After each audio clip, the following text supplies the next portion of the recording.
Not many people noticed about me, but I am actually in a band, and my band is called Face to Fall. Face to Fall has been together for about a year and a half now, and we are just now getting started with everything. We are a multi-genre band, and this is what all the other band members have to say. How did the band start? Well, it started about a year ago, year and a half. And, well, we didn't do anything for like a year. And now finally, we're actually getting stuff done. Instead of, sitting on the couch just eating potato chips like, guys, we should really start this band. And then we never did anything. Yeah. School, and when we'd have like free time in school, we'd talk about wanting to become like a band and, make music and get famous. And kind of our like big dream is like to be able to get famous and go on tour and travel everywhere we can.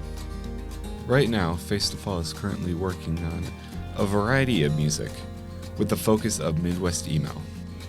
Well, currently a lot of Midwest emo, but like also we're making like whole concept album, I guess. We don't know what it's about yet, but we are making a concept album eventually. Every band has a theme. For Face to Fall, multiple genres can be included. We're multi-genre. We don't really fit in like one person's music taste. We kind of go all over the place. So everybody kind of likes our music. Not everybody, like there's a lot for people to like in our music. And the genre of the band. The genre is probably like multi-genre, because like we want to do Midwest emo, but then again we also want like rock. We also want like every single thing in there, because we all listen to like a big collective music. I listen to like, punk, hardcore, Midwest emo also, But we have one bassist, we have two guitarists, one rhythmic one like our lead guitarist, and two singers, which also are the two who play guitar, me being one of the guitarists and the singers. We are working on figuring out who the drummer is. It's kind of a process. But yeah, we have these three little mascot things. They're like German dolls that we kind of use to like be our mascots for ourselves. That we kind of are planning on having little Easter eggs for in our videos. Right now, the band is a work in progress, with many members working on multiple instruments. Well, I play the guitar right here, as you can kind of see. Yeah, I play guitar, also vocals, if that's an instrument.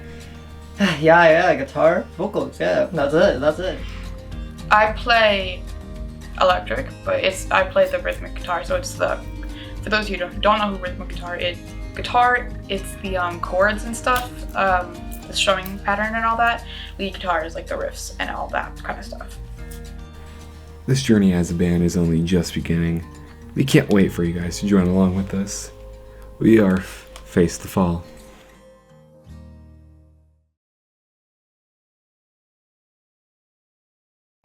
So last Thursday, a new game came out called Marvel Rivals. If you've heard anything about the game, you've probably heard it's similar to Overwatch, but I'm here to prove today that it is better than Overwatch. Overwatch and Marvel Rivals have some differences, and to me, those differences what make Marvel Rivals better than Overwatch. And so far, in a couple days, it has left a great impression to me and some of my other friends. The Marvel characters make it look pretty nice. I like how the game runs and stuff. The graphics are pretty cool. I think that the game is overall pretty balanced and really fun to play. It's really addicting. And I'd say that right now, some things that they could do is maybe add a roll queue, because the balance of tanks and damage versus healers is pretty terrible right now. I'd say that the Marvel characters are a really nice touch. I mean, it's really nice to see all the movies with Marvel characters in them, but a game with them and it being based off of like a role-based shooter game, it makes it a lot more enjoyable to see them in game and be able to play as them and use different abilities that the creators have made. All these Marvel characters are pretty cool. All these abilities that they have, the amount of characters with the amount of abilities. Each one has their own. It's all specialty to the own character. It's really fun to play. It's really fun to be able to play as your favorite Marvel character. They'll be adding more. And also, I have another interview with Bodhi's brother, who will also be telling you about his experience with the game. It's really fun because there's a whole bunch of Marvel characters. I think everything's okay except for rank, because rank Q is kind of broken because you can't play with 5 people.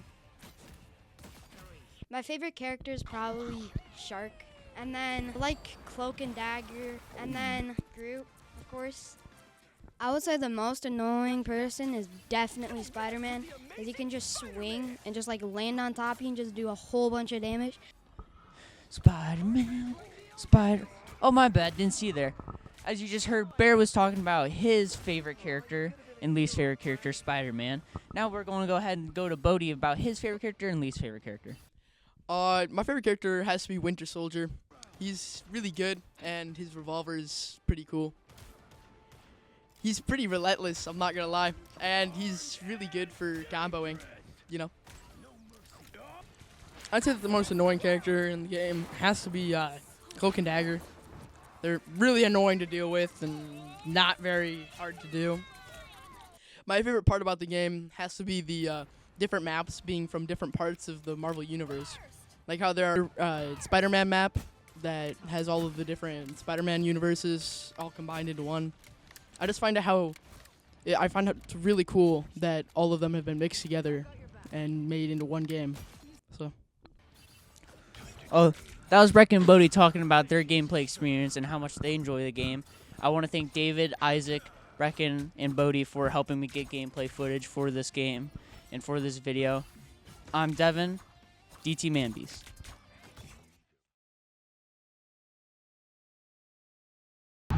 I see it. I see the building. I see the building. Yeah. You might go to Goodwill to either buy clothes, CDs, technology, or books. But I didn't. I went to find interesting things. Like I legit found a portable CD player and a portable cassette player there. It was awesome. But you know what else I found? An ancient relic of the past, as well as a blinking light too. Alright. I'm gonna address the elephant in the room now. The game section at Goodwill is super dry. Like you might either find sports games for the Xbox 360 or a ton of Wii Fit and Kinect Adventures copies. At least have something on your shelves like NES or PlayStation 1 games on the shelf, but that'll probably happen when I turn 20 in 2026. But that's just my opinion. But at least the CDs and DVDs are something to look forward to, like you can either find The Matrix or Grown Ups. But at the very least, they have a bin for vinyls, but some of the vinyls aren't really treated nicely, like you just have the record with no cover. But for the CDs, the only thing interesting I found was the Nickelback CD. You can find yourself some TVs for $39.99 or $19.99. Like my reaction to the price of the first TV I saw says it all. Oh my god. Hey, $40 for a TV, that's actually a bargain. And also, quick question. Does anybody even know what this spinning wired thing is called? Like I thought it was a CD rack, but I placed my doubts about that. What is this? Ah yes, the speakers. Never looked at them before. You already know what I looked at. The early 2000s speakers. I like the design they used for this speaker. It's one of the interesting finds I found while at this Goodwill adventure. It apparently released in 2002 and was a part of a stereo set, which only had the speakers and no stereo. I didn't even buy them, and when I went back, someone either took them or they were thrown out. But the other speakers there were bland and basic, so I didn't really look at them all that much. Go thrifting at Goodwill. They have the heat, they said. And my response to that? Actually, the Scooby-Doo shirt was the only heat I found, so they were half right. Well, that's pretty much it for this Goodwill adventure today. Nothing else was really that exciting to me except for the Sony speakers from 2002. But otherwise, that's it, and I'll see you guys in the next adventure.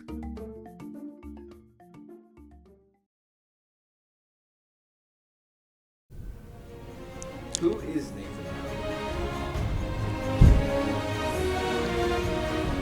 The question is, why is Nathan? You see,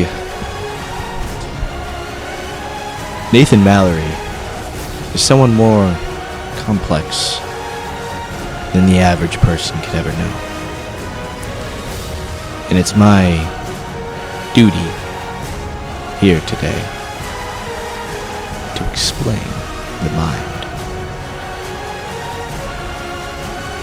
of God's newest, most perfect idiot.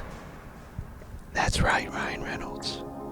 Nathan Mallory is a senior at Boone Grove High School and speaks on his drama club experience and why he joined. Why did I join drama? I joined drama, honestly, just because it looked fun. The people were cool. I joined back in middle school. I started getting into acting, so it wasn't like some profound, well, the stage just really spoke to me. Over the years, drama has made an impact on Nathan's life. Well, I feel like it's had a really great effect on my life, honestly. It's allowed me to find a lot of new passions. It's allowed me to make a lot of new friends. It has definitely been one of the main pedestals of my high school career. All the fun memories that I'll be able to look back on, a lot of them came from drama. So, Boone Grove drama director has worked with Nathan for the past 5 years and talks on his impact to the club. So he first started here, I believe it was in 8th grade for the musical, Wizard of Oz. And he was super worried about making sure he was saying the right lines and coming in with ambition and drive. So to this day, he now shows his experience and his expertise levels. Nathan has had an amazing career both on stage and on camera. It all started back in the day with the 12 Drecks of Christmas. I played Agent Number 1, so that was where it all started. First big show, Wizard of Oz. I was Munchkin Town Mayor. Probably most notably Dr. Jekyll and Mr. Hyde for The Strange Case of Dr. Jekyll and Mr. Hyde. Big lead for that show.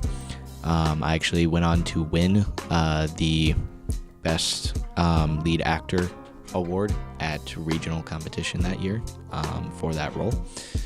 Now I just finished, or I guess I'm currently playing Lysander for Midsummer Night's Dream. So, well, the short film started. My first few were actually really emotional. It was just like a way for me to cope with real life feelings at the time. And then from there, it slowly expanded into, well, what if I did some comedy ones, or what if I did some different some action ones, or and so that's kind of what kicked off doing them large scale and doing a lot of different themes and genres. Really, I just do them because it's a lot of fun with friends, and it's something that keeps me acting, keeps my my superior acting method fresh. Recently I've kind of cut back a little bit just because times get busy, but I really enjoy doing them. Hopefully Nathan will continue his drama career and we'll see him on Broad Day one day. I'm Gavin Davis and this is PC3.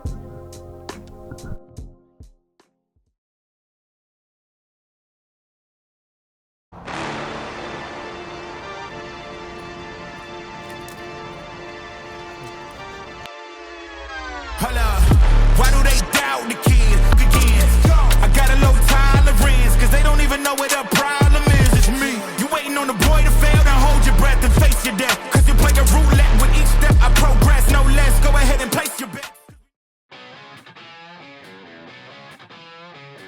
A top prospect in college baseball and rated the number 73 best prospect in the nation in 2017, Brandon Murray has exceptional skill on the field and earned his recognition as one of the premier talents in the country.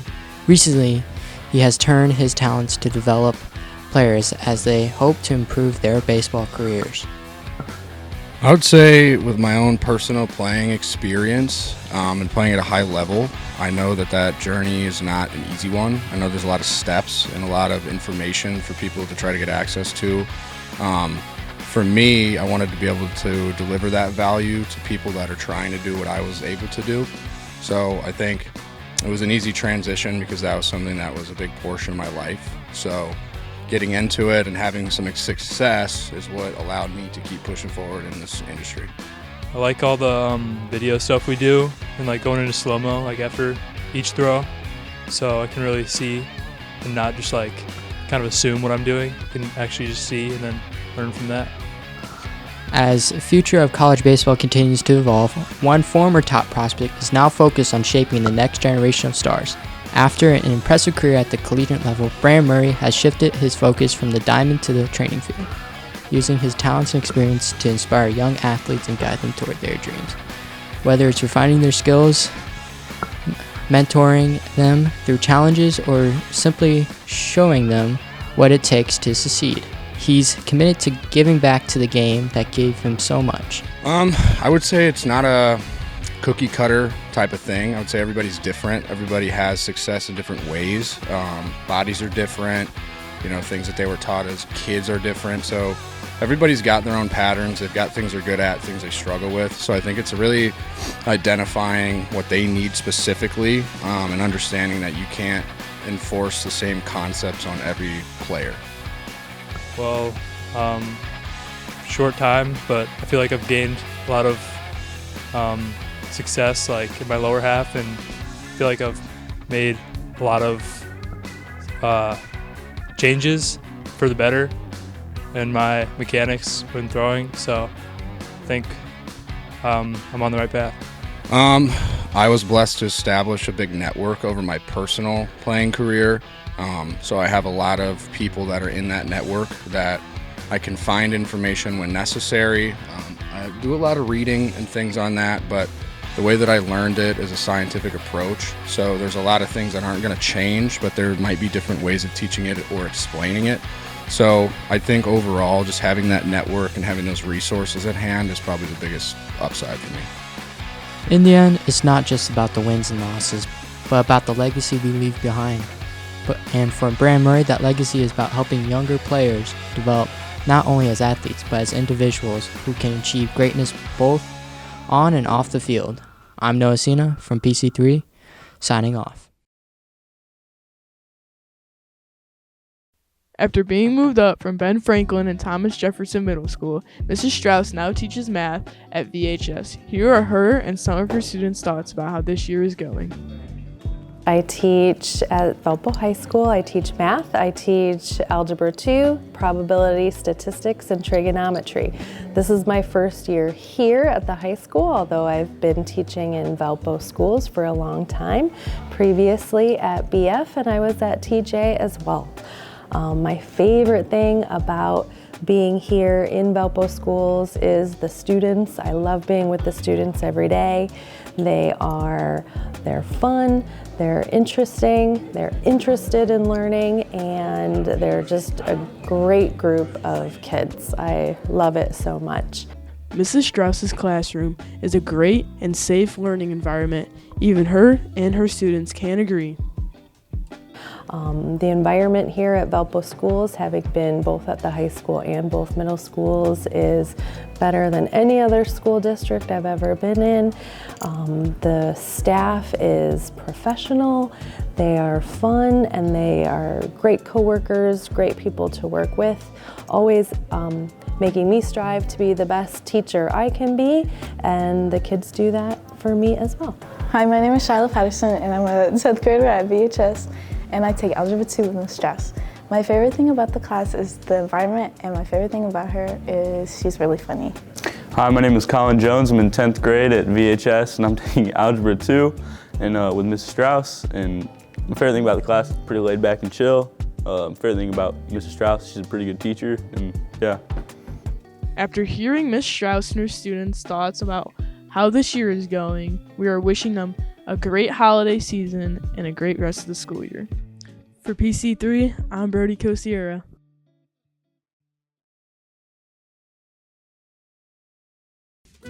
Hello, I'm Braden Olson with PC3 Media, and today we are interviewing some of Wheeler's finest.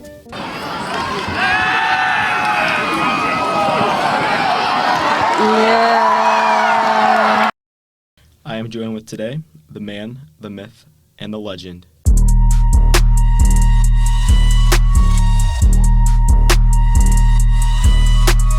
What tactics, what communicate? What bonding did you do to get the team so, let's say, trusted and follow you? I think it's just being authentic. I think if you're your authentic self and you allow the kids to be who they are and not try and change them or put them in a box or enforce too many rules, that just brings out their natural selves and things become more natural. Coach was then asked how he got the kids to buy in.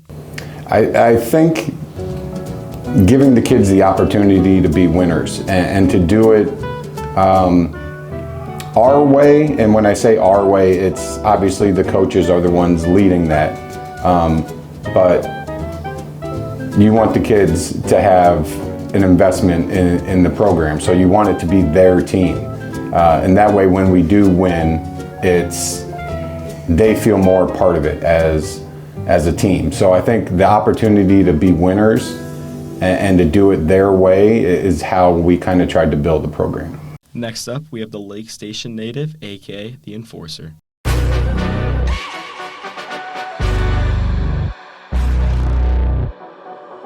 And what was your mentality coming into, not this year, but last year after a 3-7 team? My mentality, well, was trying to get the kids to understand and learn the defense. I mean, that was kind of our main thing, is that, trying to make it simplistic so that way the kids can play smart, fast, and aggressive. Not trying to complicate it with too many stunts, coverages, and stuff like that. Keep it basic so that way you guys can sit there and excel on the field and just roll around and just hit people.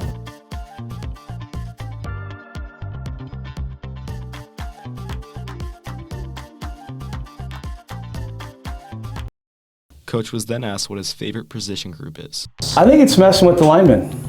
It's not even my position, but messing with the offensive line always is I like doing it during practice because you guys are an interesting bunch. I mean, you guys have a lot of smart alecks and different things that you guys do down there, and I really enjoy going down with the linemen because you guys have a very broad range of attitudes and personalities.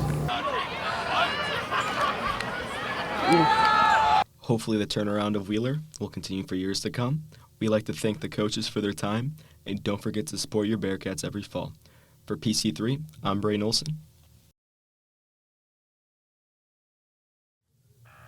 Sophia Foyer is a senior at Valpo High School and has been working on her jiu-jitsu for 4 years, and has earned her yellow belt 1 year ago. Currently, she grapples with Torres Martial Arts Academy out of Hobart, Indiana, with legendary coaches Marjorie and Miguel Torres. Sophia has been a student of the game for many years, as her father was a mixed martial artist. It didn't take a lot of convincing to get Sophia started. There was a few instances at school where kids got jumped, and Sophia was concerned. So I took her to a couple places, and we ended up at a good friend of mine, Miguel Torres' gym, and she loved it, and it's her second home. Now, my dad really got me into this sport. My dad used to fight in Pride years and years ago. He was always an influential person in my life, and growing up, even when I wasn't training and wasn't fighting, he was just someone that I could go to, and he was always someone that I relied on.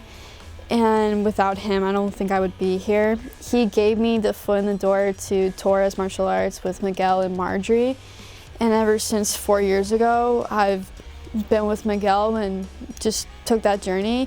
So I owe everything to him, I should say. But yeah, without him, I wouldn't be competing all over the world. Sophia has ambitions to continue to compete at the highest level in jiu-jitsu and make her way to the top in women's MMA. What makes Sophia different is her dedication to training. She comes in consistently, competes consistently, and is always working on her game. Sophia has escaped Marjorie's open guard and now tries to get on top to secure the top position, but now has to fight getting swept. So talking about Marjorie, she was basically the first female that I ever went with. In general, for me, it was something new to get used to because I would always go with the adult men, and I didn't have girls, especially my age or my size. Even though Marjorie's older than me, to have someone my size was very important. She played that role. So Sophia to work with on the mat, I would say very easy to get along with, a great partner to have. She's always willing to work with you. And, even when there's something not right about the technique, she's willing to work on it. And if somebody else is doing something, she's always, I would say, compassionate enough to, work with them through theirs too. She aspires to fight and have the belt one day. Make sure to look out for her because she is the future of women's MMA. That was my story, and I'm Sophia Foyer.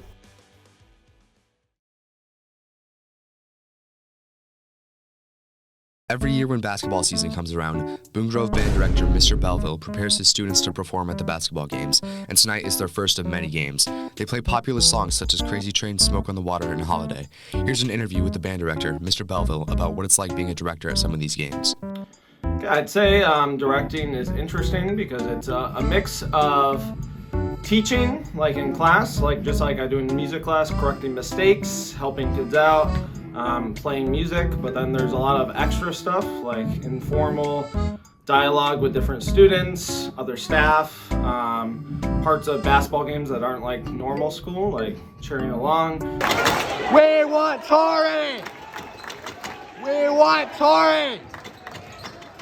Controlling anger during bad moments and going along with cheerleaders and student section. So I'd say directing is a little bit a mix of being a teacher and just being like a fan of music and sports. So it's an interesting mix. Also, I was curious, so I asked him what his favorite song was. Okay, I'd say my favorite songs for Pep Band are a tie between two. One of them is Holiday, because by one of my favorite bands, Green Day, and it's very fast and exciting for the kids and me. And my other favorite one is Mr. Blue Sky, because it's one of our newer ones, but the kids enjoy it. It's a little bit harder, but a lot of kids recognize it, whereas some of them don't recognize a lot of our songs, and it's easy to play for the most part. So those are my two favorite, and there's a lot of good ones, but I like most of it because a lot of it comes from 2000s alternative rock, and that's my favorite type of music, so I like a lot of it. So yeah, I also interviewed a member of the band to see what it's really like being in the trenches of the Pep Band. I'd say the overall experience of Pep Band goes up the more high intense the game is, because it makes us actually have a reason to want to play for the team and stuff. It also is a lot more fun when other sections know how to play and actually play their instruments. It also goes up a lot when there's a good drum set player. It's just a lot of fun when you have friends around, and it's very enjoyable. After the game, mostly everyone helps to bring all the music stands, drum set, and other instruments back to the band room. Then after we clean everything up, we all go home and go to sleep because we're all tired, and Pep Band is surprisingly tiring. You wouldn't think it would be, but it takes a lot out of you. Signing off from PC3, I'm Jackson Bender.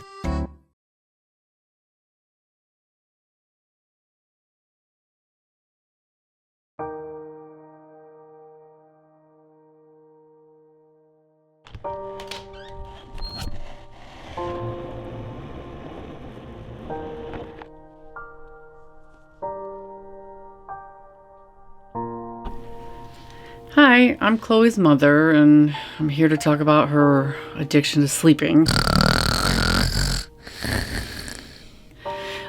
It's affected her life pretty seriously. She really has no motivation to do anything. She sleeps all day long. Good morning. I just woke up. It is 5:49. One time we did a radio show and she fell asleep while we were on the air. You could just hear her snoring in the background. In the day of Chloe. Let's see.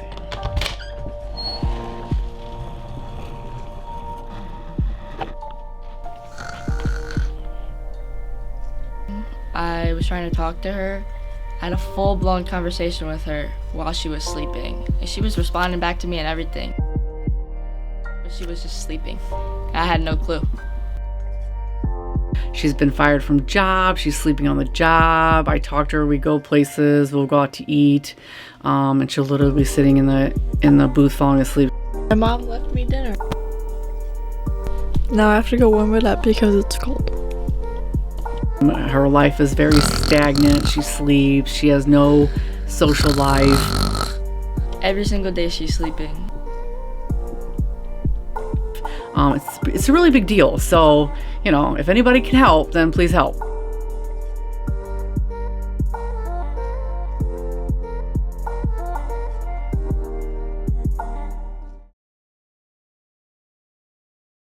We're taking you on a delicious journey to one of the hottest new spots in town. It's called Mixtape Social Kitchen, and since opening its doors this April, it's been serving great food that's music to everybody's taste buds. But here's a fun twist. This spot has a little bit of history. Mixtape Social Kitchen is housed in the space that used to be home to Ricochet Tacos and The Valley, and it's all part of the vision of the same creative owner. Seeing Mixtape for the first time since it was Ricochet, it was mind-blowing. It was so much brighter. Ricochet Tacos was more industrial and dark, but Mixtape was more bright. There's a lot of white, blue, red, kind of like an arcade almost. There was a lot of arcade looking things in there. It's a fresh concept brought to life by the same owner behind Ricochet Tacos, which was once beloved for its creative take on classic tacos. Now, the space has transformed, offering a broader menu of flavorful sandwiches, burgers, and appetizers that are perfect for sharing. My name is Francisco. I started working for Corey's company around 2012 when I was Valley. We had Valley for 5 years and we decided to close Valley. We opened Ricochet, different concept. It was a Mexican style tacos, great. So now we change it to be Mixtape. We opened Mixtape 8 months ago and it's been incredible. The food is great food. The environment is amazing. Come and check it out. And yeah, being a downtown is incredible because we have so much good stuff around when it comes to restaurants, bars, the park. So yes, tons of shops, coffee shops. Just an incredible area to be. Well, it's clear that Mixtape Social Kitchen is hitting all the right notes with its bold menu, vibrant atmosphere, and creative roots. Whether you're craving a juicy burger, a shareable appetizer, or just a laid-back spot to enjoy good company and great vibes, this new addition to Valparaiso has you covered. So, if you haven't stopped by yet, consider this your sign to check out Mixtape Social Kitchen. It's a local gem that's bringing people together one delicious bite at a time. Thanks for joining us for tonight's feature. Stay tuned for more stories highlighting the best of what's happening in our community. Hi, I'm Stacey Davis. Hi, I'm Stacey Davis. I'm the drummer. Okay. Can't do it. Miss Stacey. Hi, I'm Stacey Davis. I'm the drama director here at Boone Grove High School. Boone Grove High School Drama Club Director Stacey Davis is very in touch with her drama club community. Theater is a very important part of her life, and it seems to take over. She has been directing theater for 8 years. Bringing kids together that want community feel, and there's a safe place for all of us to be. It actually over absorbs every second of my life. My house is full of costumes. I even had my granddaughter in a show. So my entire life is theater. I'm obsessed. I studied costume design and improv, but that didn't last too long because, see, I'm from the 1980s and I had a boomer dad that didn't believe in art. So it's your fault, Dad. He said art will get you nowhere. Okay. Josiah Davis is a sophomore at Boone Grove High School. This is his first year in drama club, and it has already made big impacts in his life. Mrs. Stacy, I have so many things to say about her, but I will just say a few words. Mrs. Stacy is my drama club mom. I love this woman. When I tell you guys, I'm so grateful, spiritually, to just be able to have a connection with her. And it's through drama club that I met her. I'm just so grateful. She's an amazing woman and an amazing director. She's very time efficient. She does, when it's crunch time, it's crunch time. When it's time to go, it's time to go. She does not play when it's time to shows in 3 days, performance in 3 days, we gotta go. We need to know our lines. I like how she's serious about that. She does not slack off when it comes to things like that. Miss Davis has some advice for kids who would like to get their start in drama club. It really doesn't matter what other people say about you. If it brings you joy and happiness, that's the most important thing. However, I know how high school is, and especially in a small town school. If you are interested but don't want to be totally involved, there's always room for like artists, for painting, backstage. We have you could be a prop master. Somehow I'll get you on stage though, I promise. But there's always something. There's tech booth, there's sound and lights. Unfortunately, they are never seen, and they do a lot of work. So there's always somewhere that you could belong. Little Shop of Horrors. Because an alarm. Wait, hold up. An alarm goes off at 7. No, I'm just kidding. Stacy is a hardworking and amazing director, and we all wish her the best in her career. For PC3 Media, I am Nicole Treese. I'm Nicholas Harris, and this is what I'm doing to try to play at the college football level and more in my future. I originally eat like 1,500 to 2,000 calories a day. I don't track my calories, but my mom does, and she cooks for me every day, which I'm very thankful for. I make sure I stay fit by going to the gym at least 4 times a week. I've been doing a lot of legs recently to get like ready for track season. I've been like working on my burst of speed and stuff like that. My current 40 time I ran was like 4.8, and I'm just trying to get faster from there. To be able to run like a 4.4 pretty soon, it'll be cool. I've been like, it's gotten to the point where I've been going on the treadmill like every gym session. It just feels good now, like it's normal to me. My dream is to finally reach the NFL in the future. It would be the best thing ever in my life. Like I really want that. Like my mindset is pretty positive because I know what I want to do in my future, and that's to play football at the professional level. I'm Nicholas Harris. I'm a senior at Hobart High School, and my dream is to play football at an NFL level at running back position. I'm Nicholas Harris, and thank you for your consideration.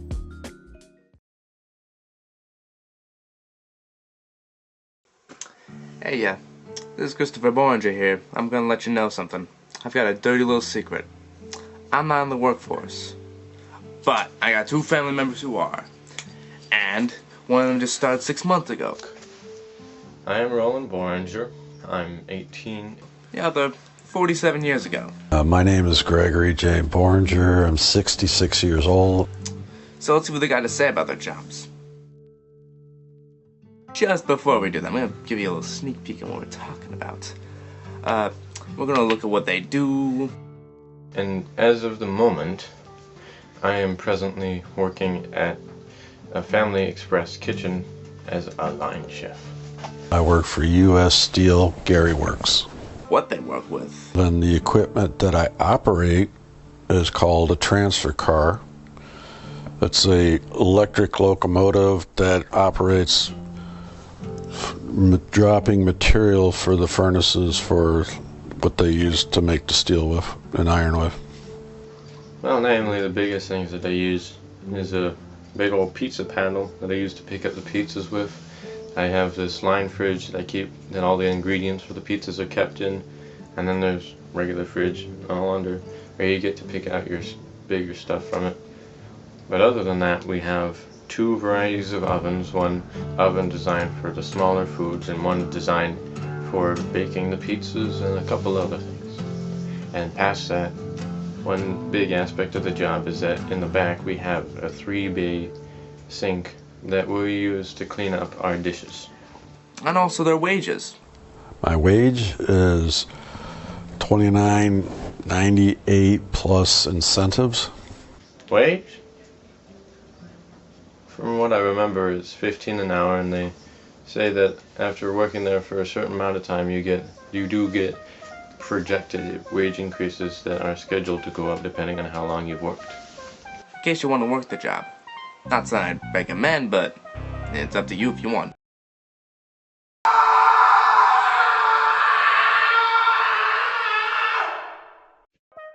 So you just saw my brother Roland.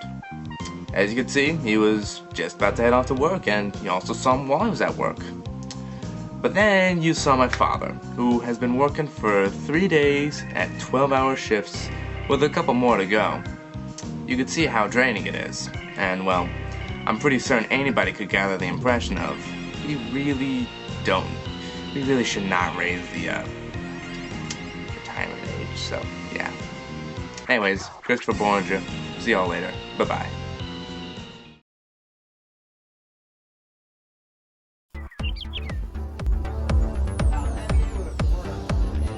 Our local esports team have had a season to remember with stand-up performances across multiple games. I think we're doing just fine. We are currently 5-1, so we are ranked second in our division currently. From the intense battles of Super Smash Bros. To the strategic plays of Valorant, the players are making waves in the competitive scene. The Valorant team had an incredible season, going 5-1, tying for first place in their league. Two sides, yo, two sides. Nice! Oh! Didn't know that was the thing, but okay. No. Their strategic gameplay and teamwork have set them up as a contender as they look ahead to playoffs. Our team is doing really good this season. We're gonna go to state. I have a lot of faith. Our Smash team is in there playing right now. They're gonna go to state too. We got a Fortnite team. You know the cameraman's on it. Yeah, that's all. The Super Smash Bros. Team also made their mark, finishing 5-1 and securing second place in their league. The season only at its halfway point, they're determined to climb higher. With the passion and dedication shown by both teams, the future of local esports is brighter than ever. Stay tuned as they prepare for an even bigger season ahead.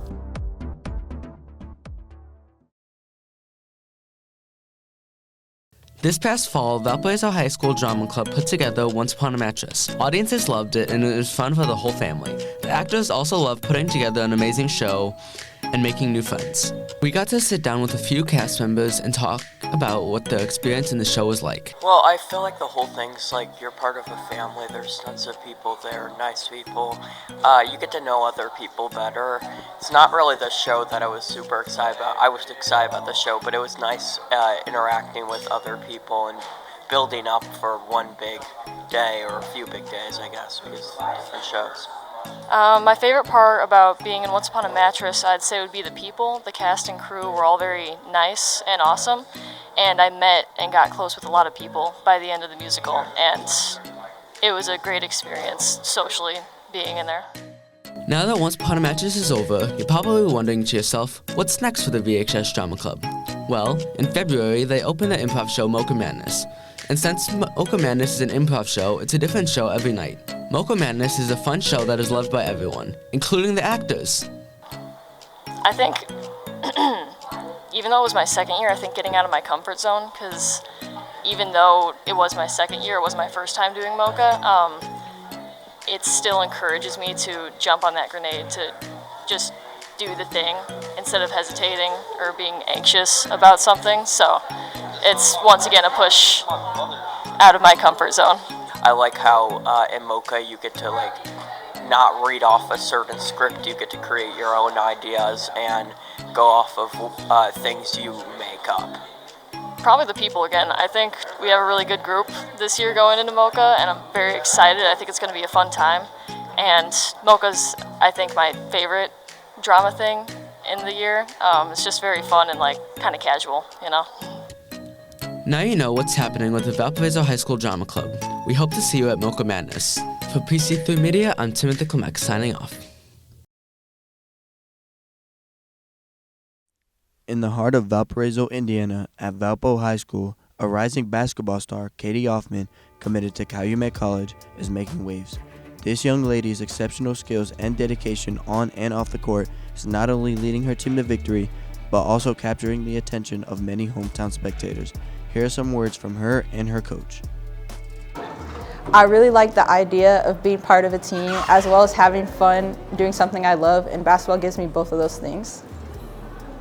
I would say being a good teammate, because I like to encourage my teammates to do better and have fun. Not only is she a stud on the court, but she is also a National Honor Student who maintains straight A's. And as any student athlete would know, that's very hard to do. I'm very lucky to have study halls and understanding teachers. I've got most of my credits done, so that allows me to focus at practice and do that stuff. And Coach K holds us very accountable. And it's important because basketball can only get you so far, and your school can get you the rest of the way. So her attitude is, she's mature for her age, so she's like business, you know what I mean? And so she's always going to have that hard-working attitude. She does the things like takes charges, boxes out, gets on the floor, and those gritty things are what we need. So great attitude, tough worker, and again, brings that maturity and what you really need from a senior leader.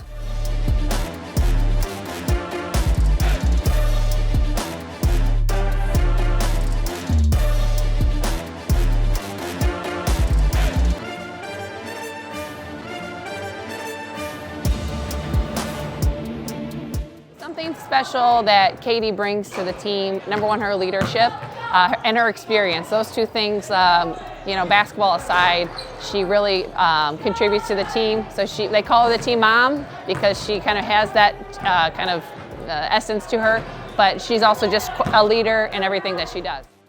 Biggest strengths are she's very versatile, so whatever kind of person we need on the court, she can kind of morph into that role, which is really important as a basketball player. So she's kind of positionless. She provides, like I told you before, a lot of grit. So if you need those plays, those box outs, those rebounds, Katie's able to do that, and she does it at key points. So that's really where she comes into play. Katie puts in work and effort on and off the court to lead her team to the state championship. Make sure to stay tuned with her and the Valparaiso Vikings women's basketball team as they carry on their journey this season. Thank you so much. I'm Damari Gordon with PC3 Media.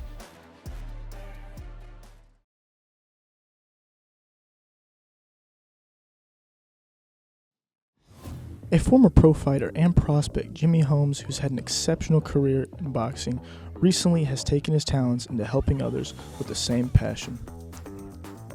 Helping people physically and mentally outside the boxing room. I never had a boxing club to go to. When I was a kid, from the time I was a little guy, I always wanted to fight. Never had anywhere in the area to go to. And when I met my first coach, Jeff Mengel, he used to have to drive me to Lafayette or Whiting, different places to get sparring and so forth. So we wanted to get a local club for kids to work out at. And maybe there's a lot of other kids like me out there that wanted to learn how to fight but didn't have a place to go. That's how it all started. Yeah, a normal night at the boxing gym is you usually get 5 to 10 minutes of warming up after wrapping your hands, and then you get kind of straight to it. We start off with stations usually. We'll have a cardio station, heavy bag station, and then we'll do mitts. They all are technical training and improves your boxing fitness. Also an elementary gym teacher, Holmes has always had a passion for helping people believe in themselves and finding what they love. My favorite part about being here, I think, is seeing the improvement of the kids, whether they're little guys, big guys, whatever. Seeing the improvement, and all of a sudden, after months of work, weeks of work, years of work sometimes even, all of a sudden you see them do something they couldn't do before, and it just came natural to them.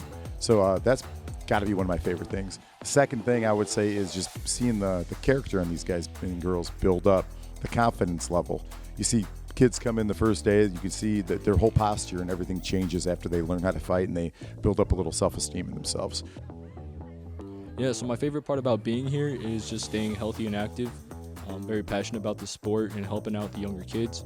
So I guess like helping others and giving good advice and just sticking with everyone with this little community. It's pretty good and healthy. But one cool thing about this place is that it's not just a gym.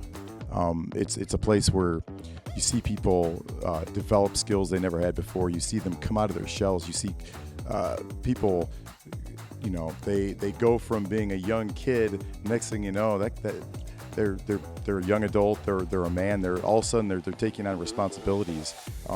And taking on stuff they never would before. They're facing challenges, and this is whether or not they ever really become a fighter or just become a productive person in society. They realize, you know what, I don't have to be a fighter, but you know what, whatever I do, I'm going to be good at it. I'm going to do it good. I'm going to give everything I got, and when stuff comes at you hard, you learn how to get through stuff. You learn how to you can't stop fighting in a boxing match. Just like in life, things start hitting you in all different directions. You realize, hey, I can't just stop. I got to make it through the round. I got to keep fighting, and So I think it comes out to being a lot more than just a gym. It's just a great learning tool and just a great place to be. For me and many others, this gym is an escape from our everyday lives. It's a place where you can be yourself, crack some laughs, and just have fun. And that's the best environment you can possibly be in. As the years go by, this gym will continue to prosper, and as Jimmy said, this isn't just a gym, it's a home. I'm Broden Bus, and I'll see you next time.